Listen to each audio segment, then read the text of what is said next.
Part 4.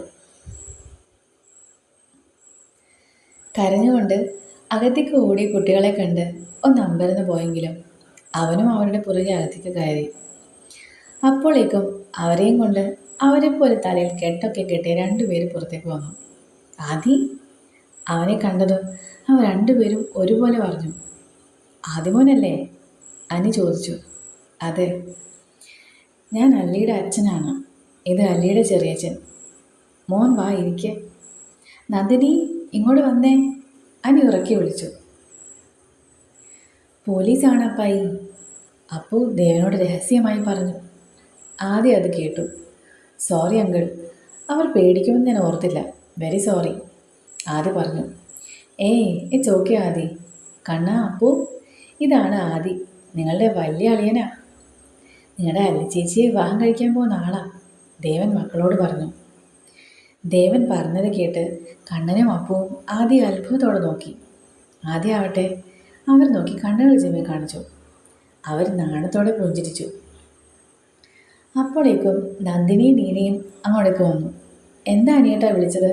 Nandini ചോദിച്ചു. ആദ്യ ശബ്ദം കേട്ട് തിരിഞ്ഞു നോക്കിയതും അവനും വന്നവരും ഒരുപോലെ ഞെട്ടി. അവർ അവനെ കണ്ടാണ് ഞെട്ടിയതെങ്കിൽ അവൻ ഞെട്ടിയത് മുഖത്തും കഴുത്തിലും ഒക്കെ ഫേസ് പാക്ക് ഇട്ട് നിൽക്കുന്ന അവരെ കണ്ടിട്ടാണ്. അയ്യോ, ആദിമോനോ? നന്ദിനിയും നീനയും അകത്തേക്ക് വന്നപടി തിരിച്ചോടി. ആദി ചമ്മലോടെ അനിയെ നോക്കി. ഇന്ന് അവധിയല്ലേ, ഇത് ഞങ്ങൾക്കാണ് ഫുഡ് ഡിപ്പാർട്ട്മെൻറ്റ്, അവർക്ക് റെസ്റ്റാണ്. അതിൻ്റെ ആയി കാണുന്നതൊക്കെ, അനി ചിരിച്ചുകൊണ്ട് പറഞ്ഞു. എന്തായാലും മരുമകനും അമ്മായിയമ്മയും തമ്മിലുള്ള ഫസ്റ്റ് മീറ്റിംഗ് കലക്കി അല്ലേ ആദി? ദേവൻ പറഞ്ഞു. ആദിയുടെ മുഖമൊന്ന് വിടർന്നു. എന്തോ ഒരു സന്തോഷം. ആ കോമ്പൗണ്ടിൽ കയറിയപ്പോൾ മുതൽ ശരീരം തണുത്തതുപോലെ മനസ്സിലും ഒരു തണുപ്പ്. മോൻ ഇരിക്കട്ടോ. മോൻ എന്താ പറയാതെ വന്നത്? അല്ലി ഇവിടെ ഇല്ലല്ലോ. ഷോ, കഷ്ടമായിപ്പോയി. മോൻ പറഞ്ഞിരുന്നേന് അവളെ ഇന്ന് വിടില്ലായിരുന്നു. അവളുടെ യോഗ ക്ലാസ്സിലൊരു കുട്ടിയുടെ മാരേജാണ്, അവൾ അവിടെ പോയേക്കാണ്, അനി പറഞ്ഞു. സോറി അങ്കിൾ, ഇവിടെ അടുത്ത് വരേണ്ട ഒരു ആവശ്യമുണ്ടായിരുന്നു. ഇത്ര അടുത്ത് വന്ന സ്ഥിതിക്ക് ഇവിടെയും കയറിയിട്ട് പോകാമെന്ന് വിചാരിച്ചു, അതാ. എന്തായാലും വന്ന് നന്നായി. ഇനിയിപ്പോൾ ഭക്ഷണം കഴിച്ച് പോയാൽ മതി, ഞങ്ങളുടെ പാചകമാണ്, ദേവൻ പറഞ്ഞു. അയ്യോ അങ്കിൾ, അതൊന്നും വേണ്ട, ഞാൻ ഉടനെ ഇറങ്ങും. ഏയ്, അത് പറഞ്ഞാൽ ശരിയാവില്ല. മോൻ ആദ്യമായിട്ട് വന്നതല്ലേ, കഴിച്ചിട്ട് പോയാൽ മതി. മുഖമൊക്കെ കഴുകി ചെന്ന നീനയും നന്ദിനിയും അവനോട് പറഞ്ഞു. നിങ്ങൾ രണ്ടുപേരെയും ഞാൻ കണ്ടിട്ടുണ്ട്, പക്ഷേ എവിടെ വെച്ചാണെന്ന് ഓർക്കുന്നില്ല, ആദി ദേവനോട് നീനയോടും പറഞ്ഞു. നമ്മൾ കോർട്ടിൽ വെച്ച് കണ്ടിട്ടുണ്ടാദി. ഞാനും നീനയും പ്രാക്ടീസ് ചെയ്യുന്നത് ഈ ഡിസ്ട്രിക്ട് കോർട്ടിലാണ്. ഓ യെസ്, സാമിൻ്റെ കൂടെ ഞാൻ കണ്ടിട്ടുണ്ട്, ആദി പറഞ്ഞു. സാമിനെ അറിയുമോ? യെസ്, ഞങ്ങൾ സ്കൂൾ മേറ്റ്സ് ആണ്. എനിക്ക് ആകെയുള്ളൊരു ഫ്രണ്ട് അവനാണ്. അത് കൊള്ളാലോ. സാമിൻ്റെ ഭാര്യ ആലി അറിയുമോ? ഇല്ല ആൻറ്റി, പറഞ്ഞറിയാം, പക്ഷെ കണ്ടിട്ടില്ല.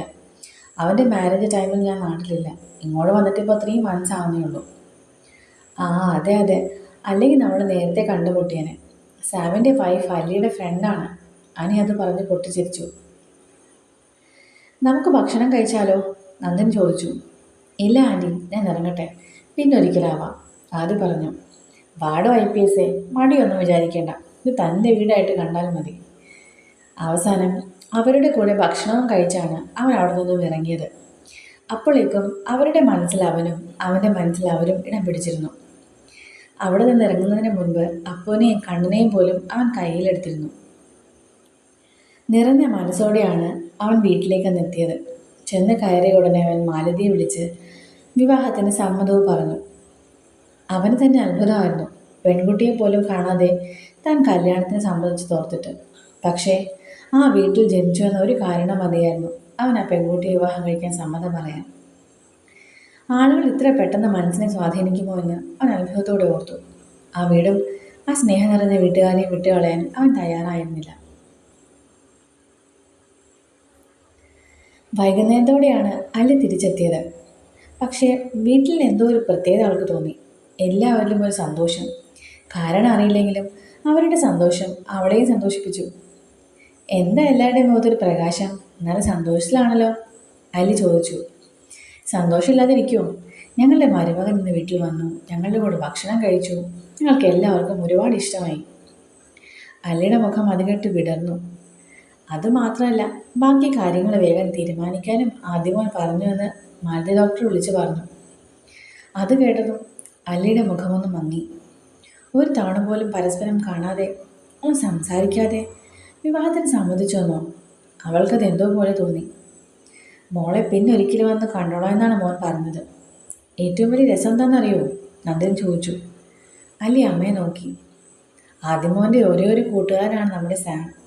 അമ്മ പറഞ്ഞു കേട്ട് അല്ലി ഞെട്ടിപ്പോയി. എന്നിട്ട് ആലി ഒന്നും പറഞ്ഞില്ലല്ലോ.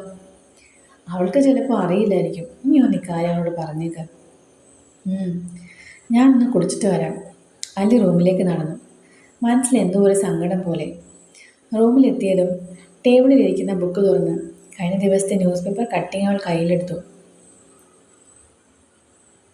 യൂണിഫോമിലുള്ള ആദിയുടെ ഫോട്ടോ ആയിരുന്നത്. എന്നോട് സംസാരിക്കാതെ കല്യാണത്തിന് സമ്മതിച്ചത് എന്തിനാ? അവൾ ആ ഫോട്ടോയോട് ചോദിച്ചു. അവളുടെ വിരലുകൾ ആ ഫോട്ടോയിലെ അവൻ്റെ മുഖത്തൂടെ പതുക്കെ തഴുകി.